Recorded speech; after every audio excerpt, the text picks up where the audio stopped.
تۆی مسلمان لە خوا بترسە. ئایا لە ساتێکی ئاوادا گیان بسپێردری لەناو ئاهەنگێکی وایە سبەینێ چۆن چیتەوە بەردەمی خوا. مسلمانانی بەڕێز و خۆشەویست لە ڕۆژانی داهاتوودا لە جێگە جیاوازەکان چەندەها ئاهەنگ و بۆنەی تایبەت دەیجێڕێ بە ناوی ئاهەنگی جەژنی سەری ساڵەوە کە ئاهەنگ و بۆنەیەکی تایبەتە بە بتپەرستەکانی دێرین پەیوەست نییە بە هیچ ئاینێکی ئاسمانیەوە.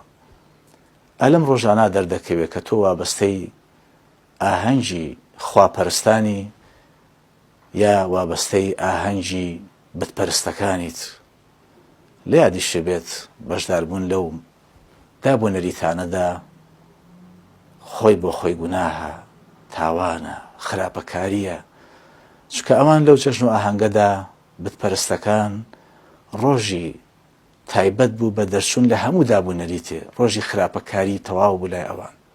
هەرچیەک بکەن تیایدا مەسموح بوون، ڕێگە پێدراوە بوون. تۆی مسلمان لە خوا بترسە، ئاگار لە ئاینەکەت بێ، ئاگار لە دوا ڕۆژت بێ. خوددا لە تەماشات دەکات لە ئاسمانەوە. ئایا لە ساتێکی ئاوادا گیان بسپێردری لەناو ئاهەنگێکی وایە سبەینێ چۆن چیتەوە بەردەمی خوا.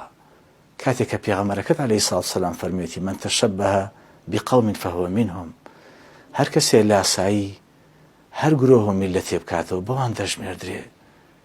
معقولە من لاسایی بتپەرستەکان بکەمەوە، خوا نەخواستە بمرم بەو حاڵە بچمەوە بەردەمی خوا و حسابی بتپەرستم بۆ بکرێ.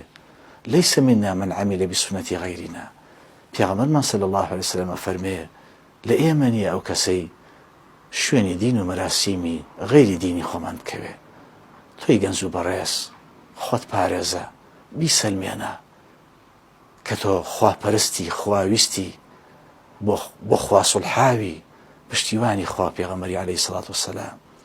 ئومێدەوارم هەموو لایەکتان سەرکەوتوو بن. خوای گەورە لە هەموو کەم و کورتی هەموو لایەکمان بپارێزێ، عاقبەتی هەموومان خێرکە. خوای گەورە میهرەبان و بەشتی خۆی شادمان کە، لە شەڕی نەفسی خۆمان و لە هەموو شەڕ و خراپەیەک پارێزراومان کە. آمين آمين وآخر دعوانا الحمد لله رب العالمين وصلى الله وسلم على نبينا محمد وعلى آله وصحبه أجمعين والسلام عليكم ورحمة الله وبركاته.